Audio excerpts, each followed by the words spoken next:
मनु के राजनैतिक विचारों के अध्ययन के क्रम में अब हम मनु के कर व्यवस्था और परराष्ट्र संबंधी विचारों का अध्ययन करेंगे। आर्थिक रूप में कर की नीति के संचालन, उसके निर्धारण और उसकी व्यवस्था के संदर्भ में मनु ने मनुस्मृति में बहुत स्पष्ट रूप से अभिव्यक्ति दी है। मनु ये मानते हैं कि राजा को थोड़ा थोड़ा वार्षिक कर लेना चाहिए। एक साथ कर जो है वो प्रजा के लिए भार हो सकता है, इसलिए किश्तों में थोड़ा थोड़ा वार्षिक कर वसूल होना चाहिए, क्योंकि कर न लेने से राजा का या राज्य का और अधिक कर लेने से प्रजा का क्षय होता है, कमजोरी होती है। इसलिए कर लेना आवश्यक है, लेकिन एक साथ वसूला गया कर प्रजा के लिए नुकसानदायक हो सकता है या प्रजा के लिए घातक हो सकता है। इसलिए कर राजा की एक प्रकार से कोष अभिवृद्धि की नीति जो है उसमें सहायक होता है, लोक कल्याण की पूर्ति और प्राप्ति के लिए सिद्धि का कार्य करता है। इसलिए कर लेना राजा का कर्तव्य है, लेकिन वो कर थोड़ा थोड़ा किश्तों में लिया जाए। करारोपण का या कर की नीति का जो आधार है वो न्यायोचित आधार होना चाहिए। अनावश्यक कर के भार से प्रजा की रक्षा करना राजा का कर्तव्य होता है। इसलिए कर जो ग्रहण किया जाता है, कर का जो निर्धारण किया जाता है, कराधान की जो व्यवस्था है, उसका मुख्य लक्ष्य प्रजा की रक्षा करना है। और इसी मुख्य लक्ष्य की पूर्ति के लिए राजा को न्यायोचित आधार पर कराधान की व्यवस्था करनी चाहिए। और मनु कर के संबंध में बिल्कुल स्पष्ट करते हैं कि गरीब से गरीब राजा को भी, निर्धन से निर्धन राजा को भी वेद पाठी ब्राह्मणों से कर नहीं लेना चाहिए, बल्कि वेद पाठी ब्राह्मणों की जो मूल आवश्यकताएं हैं उनकी पूर्ति से संबंधित जिम्मेदारी जो है वो राजा की स्वयं की होती है। करों की दर जो है वो करों की दर का निर्धारण भी मनु ने किया है। जैसे व्यापारियों से उनका आय व्यय देखकर कर का निर्धारण किया जाए। फिर पशु और स्वर्ण का 50वां भाग कर के रूप में ग्रहण किया जा सकता है। धान का 6ठा, 8वां और 12वां भाग कर के रूप में ग्रहण किया जा सकता है। जो शारीरिक रूप से अक्षमता की स्थिति में है, विकलांग है, अत्यधिक वृद्ध हैं, उनसे कर न लिया जाए। और आय के साधनों में बलि, शुल्क और दंड आदि का उल्लेख भी मनु ने कर की व्यवस्था के अंतर्गत किया है। तो कर के संबंध में एक आर्थिक कारक का निर्धारण मनुस्मृति में किया गया है। इसके साथ ही मनुस्मृति में वैदेशिक संबंधों के रूप में परराष्ट्र संबंधी नीति का भी उल्लेख बहुत विस्तृत रूप में मिलता है। और मनु ये मानते हैं कि राजा को साम, दाम, दंड और भेद सभी उपायों का येन केन प्रकारेण समस्त प्रकार के साधनों का प्रयोग करके राज्य की रक्षा और प्रजा का रक्षण करना चाहिए। किसी विशेष प्रकार का कहना चाहिए अवरोध या शक्ति की दृष्टि से कोई बाधा या कोई निर्देश जो नियंत्रित करने वाला हो वो मनुस्मृति में दिखाई नहीं पड़ता, बल्कि साम, दाम, दंड, भेद के का प्रयोग करके भी राजा को राज्य की सुरक्षा करनी चाहिए।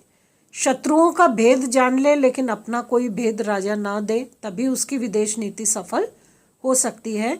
इसी प्रकार राज्य संबंधी जो क्रियाकलाप हैं इनमें राजा को सदैव गोपनीयता बनाई रखनी चाहिए, क्योंकि गोपनीयता के खंडन के साथ ही राज्य की सुरक्षा जो है वो संकट में पड़ सकती है।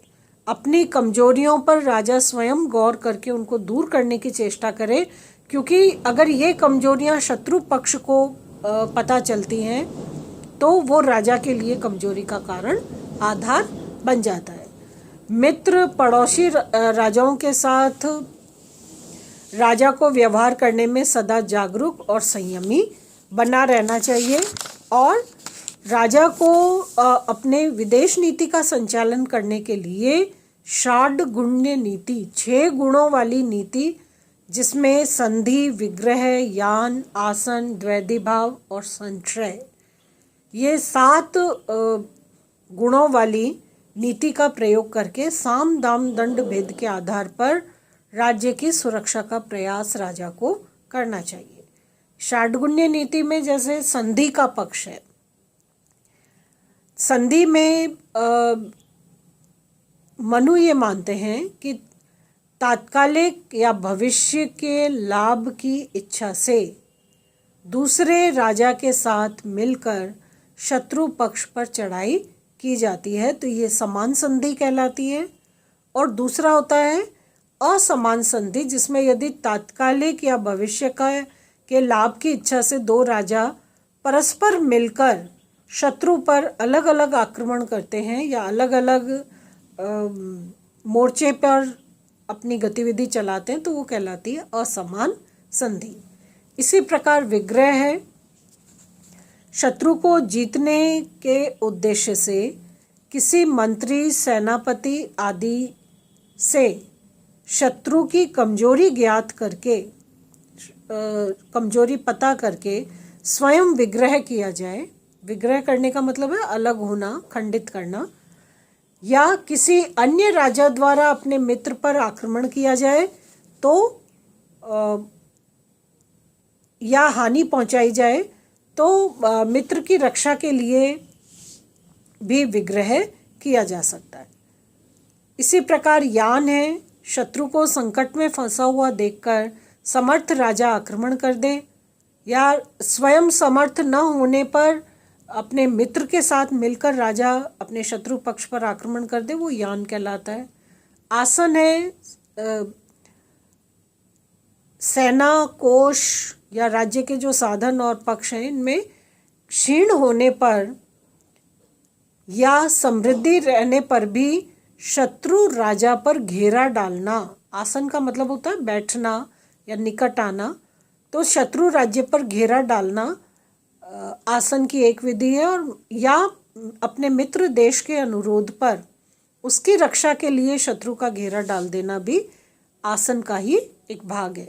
इसी प्रकार द्वैधी भाव है, किसी कार्य सिद्धि के लिए सेना का व्यापक भाग जो है वो शत्रु से बचाने के लिए, चतुरंगिणी सेना का कोई भाग शत्रु से बचाने के लिए सेनापति के अधीन कर देना, या सेना के शेष भाग को राजा दुर्ग के संरक्षण में अपने पास भी रख सकता है। तो ये एक प्रकार से कूटनैतिक प्रयास हैं द्वैधी भाव के। इसी प्रकार संश्रय, संश्रय के अंतर्गत शत्रु से पीड़ित होने पर आत्मरक्षा के लिए बलवान राजा का आश्रय लेना संश्रय का एक प्रयास है। इसी प्रकार भविष्य में शत्रु से पीड़ित होने की आशंका होने पर भी किसी बलवान राजा का आश्रय प्राप्त कर लेना संश्रय की श्रेणी में आता है। अब मनु ये मानते हैं कि षाड्गुण्य नीति का प्रावधान मुख्यतः आपातकाल के लिए है। सामान्य काल में राजा कूटनीति का प्रयोग करके राजदूतों या कूटनैतिक प्रतिनिधियों और कर्मचारियों के आदान प्रदान से अपनी विदेश नीति का संचालन करे। यदि राजा स्वयं और सेना को शक्तिशाली समझे तो प्रत्यक्ष आक्रमण कर दे, लेकिन यदि राजा स्वयं को दुर्बल समझता है, कोई कमजोरी उसको महसूस होती है, तो कूटनैतिक प्रयासों से शत्रु को शांत रखे। ये विदेश नीति की सर्वाधिक बड़ी सफलता मानी जाती है। अब यदि मनु स्मृति में निर्धारित विचार जो हैं मनु के, इन विचारों के आधार पर हम मनु के कंट्रीब्यूशन को या उसके योगदान का हम अध्ययन करना चाहें, तो उसमें मनु ने सर्वप्रथम राज्य की उत्पत्ति के संबंध में एक बहुत क्लियर कॉन्सेप्ट स्पष्ट रूप में अभिव्यक्त किया है कि राजा और राज्य का निर्माण जो है वो दैवीय अनुकंपा या दैवीय स्वरूप के आधार पर हुआ है। लेकिन साथ ही साथ मनु ने एक सीमित सत्ता वाली जो प्रवृत्ति है उसको भी राज्य की इस दैवीय स्वरूप वाली प्रवृत्ति के साथ जोड़ा है। तो ये एक प्रकार से सीमित सत्ता सहित राजतंत्र की व्यवस्था का एक नवीन रूप जो है वो मनु ने स्थापित किया है। फिर मनु ने राजा के कर्तव्य और राजा की शक्तियाँ इन सब का वर्णन करते हुए राज्य का स्वरूप और राज्य की प्रवृत्ति का वर्णन करते हुए जिस प्रकार की व्यवस्था दी है उसमें संप्रभुता से संबंधित विचारों की स्पष्ट झलक मिलती है। इसके अतिरिक्त राज्य के कार्य, राजधर्म, राष्ट्रीयता जैसे विषयों पर भी मनु ने अपने विचार अभिव्यक्त किए हैं और साथ ही साथ कर्तव्य और स्वधर्म पालन की व्यवस्था पर मनु ने विशेष रूप से बल दिया है, जो एक प्रकार से नागरिक व्यवहार के निर्धारण में बहुत अहम भूमिका रखती है। मनु के विचार इस अर्थ में राजा से संबंधित, कूटनीति से परराष्ट्र संबंध से के जो विचार हैं, इसी प्रकार न्याय व्यवस्था से संबंधित, कर के संबंध में मनु के जो विचार हैं, कानून संबंधी उसके जो विचार हैं, राजा और राज्य की के दायित्व और उनके जो विधान हैं उनसे संबंधित निर्देश हैं, ये सब एक प्रकार से अभिव्यक्त करते हैं कि मनु एक यथार्थवादी और व्यवहारिक धरातल पर विचारों की पुष्टि की स्थापना करते हैं। मनु ने नैतिकता की विचारधारा का पोषण किया है, उसका समर्थन किया है।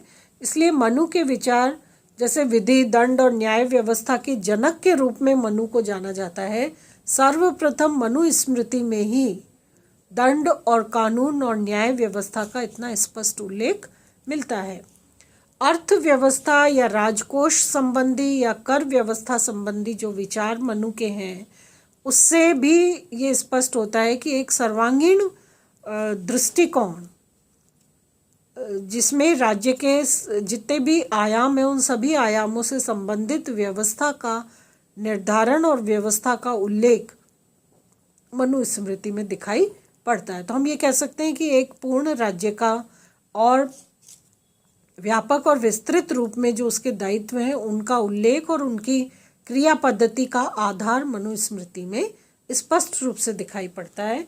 मनु स्मृति में अंतर्राष्ट्रीय राजनीति संबंधी विचार परराष्ट्र नीति के रूप में, संबंधों के रूप में दिखाई पड़ते हैं और मनु स्मृति एक प्रकार से संपूर्ण सामाजिक जीवन का स्पष्ट और सुव्यवस्थित विचार है।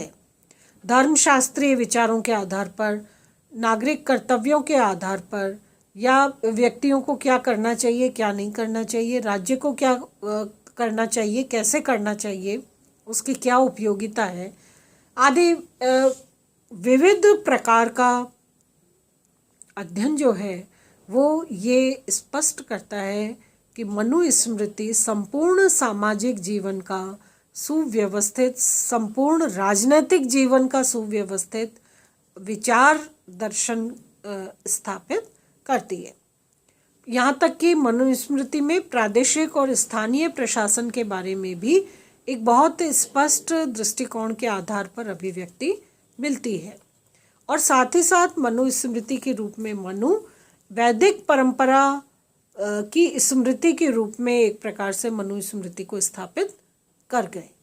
मनु ने संपूर्ण समाज को पूर्णता प्रदान करने वाले प्रत्येक आयाम को अपने अध्ययन और अपने ध्यान में शामिल किया है। व्यक्तिगत रूप में, सार्वजनिक रूप में, धार्मिक, नैतिक, राजनैतिक, आर्थिक, वैदेशिक, राष्ट्रीय, अंतर्राष्ट्रीय सभी प्रकार के आयामों का मनु स्मृति में किसी न किसी प्रकार की व्यवस्थागत उल्लेख मिलता है।